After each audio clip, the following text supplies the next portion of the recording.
এই যে আমার মেয়াওটা এটা মেয়াওটা খাচ্ছে না, কি হচ্ছে, ফু ফু হচ্ছে মেয়াওটা। এই যে মেয়াওটা কই, মেয়াওটা কই, দেখি মেয়াওটাকে দেখি। এই না, মেয়াও কেমন করে খাওয়াবা দেখো তো, দেখো ভিডিও হচ্ছে মেয়াও। এই তো বছর এটা আমি মেয়াওকে খাইয়ে দেবো এবারে। কেমন করে মেয়াও খায় আমি দেখি এবারে। এই তো মেয়াও, এই রে মেয়াও, এই রে মেয়াও।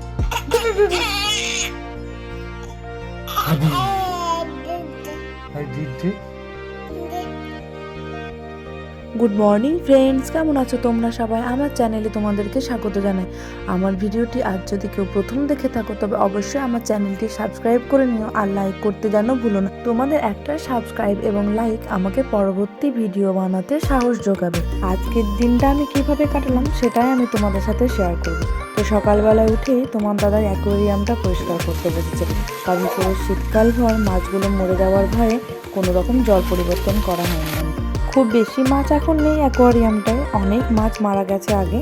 তো সেই জন্য তোমার দাদাকে বলছিলাম বেশি রেখো না, কম করে কিছু রাখো, কারণ মাছগুলো যখন মারা যায় না খুব খারাপ লাগে।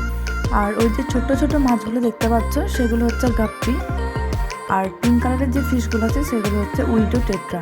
এই দু রকমেরই মাছ আপাতত এখানে আছে। আর সকাল থেকে রায় মাছগুলোকে দেখতে না পেয়ে তো বারবার এই ঘরটাতে ঢুকছে আর পালিয়ে যাচ্ছে। তারপরে জল ভর্তি করে যখন মাছগুলোকে অ্যাকোয়ারিয়ামের মধ্যে দেওয়া হলো, রায় তো বিশাল খুশি আর মাছকে ডাকছে আয় আয় করে। এদিকে তোমার দাদা ফ্যানগুলো পরিষ্কার করে নিচ্ছে, কারণ গ্রীষ্মকাল তো প্রায় চলে এসেছে।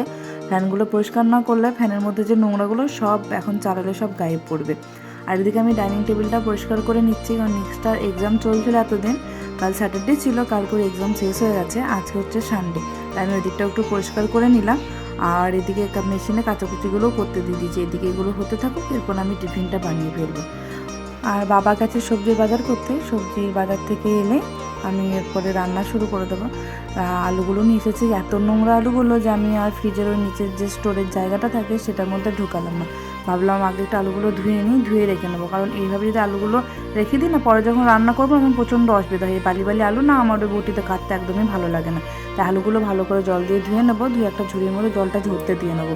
2 ঘন্টার মতো রেখে দিলে সমস্ত জল এটার মধ্যে ঝরে যাবে। আর আজকে টিফিনে বানাবো হচ্ছে একটু সুজি বানাবো আর রুটি করবো, কারণ নিষ্ঠা বললো মা প্রতিদিন ডালিয়া খেয়ে যাচ্ছি আর আজ ওর ডালিয়া খেতে ভালো লাগছে না, তাই আমাকে একটু সুজি আর রুটি বানিয়ে দাও, ওটাই টিফিনে খাবে। তাই ওর জন্য করবো যখন, আমাদের জন্য একই টিফিন করে নেবো, আজ আর অন্য কিছু করলাম না, একটু শর্টেই সেরে ফেললাম। এদিকে আমার সুজিটা বানানো হয়ে গেছে, আর এরপর আমি রুটিটা করে নেবো। রুটি করার জন্য আমি আটাটা আগে থেকেই মেখে রেখে দিয়েছি। তো চলুন আপনাদের সাথে একটা টিপস শেয়ার করি। আমি যেভাবে আটা মাখাই, একটা পাত্রের মধ্যে আটাটা নিয়ে তারপর সামান্য একটু নুন দিয়ে আটাটাকে একটু ভালো করে হাত দিয়ে মেখে নিই। তারপর হালকা একটু গরম জল নিয়ে আটাটার মধ্যে একটু একটু করে জল দিয়ে আটাটা একটা সফট ডো তৈরি করে নিই। তারপর সেটাকে ঢাকা দিয়ে রেখে দিই ওই মিনিট 5-এর মতো। তারপর আমি রুটিগুলো এভাবে করে নিই। তো দেখুন আমার রুটিগুলো কীরকম ফুলো ফুলো হয়েছে। আপনারা একবার এরকম করে বাড়িতে বানিয়ে দেখবেন রুটিগুলো এতটাই নরম হবে যে পরের দিন সকালেও রুটিগুলি একই রকম থাকবে। এদিকে আমার রুটি করা হয়ে গেছে, নিষ্ঠাকে খাওয়ানো হয়ে গেছে, আর এবার নিষ্ঠাকে আমি ড্রয়িং ক্লাসের জন্য রেডি করে দিচ্ছি। আর এদিকে ছোটোটাকে দেখুন কীরকম দুষ্টুমি শুরু করেছে, সমস্ত ক্লিপ নিয়ে ভাঙাচোরা করতে লেগেছে। আর এখন রান্নাটাও প্রায় শেষের দিকে, শুধু মাছটা হবে আর ভাতটা হবে। ভাতটা আমি 1 ফুট দিয়ে নামিয়ে রেখেছি, আর এদিকে মাছটা আমি নামিয়ে নেবো। আজকে একটু মাছের কালিয়া করলাম আর রায়ের জন্য মাছ ভেজে রেখে দিই। আজকে রায়কে একটু ভালো করে স্নান করাবো, কারণ শীতকাল থাকার জন্য না রায়ের মাথাটা না সেভাবে কোনোদিন ভালো করে ধোয়ানো হয়নি মাথার মধ্যে।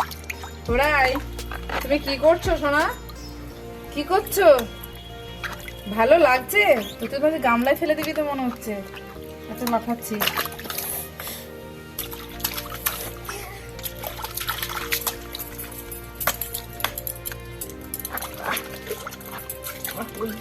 দিচ্ছি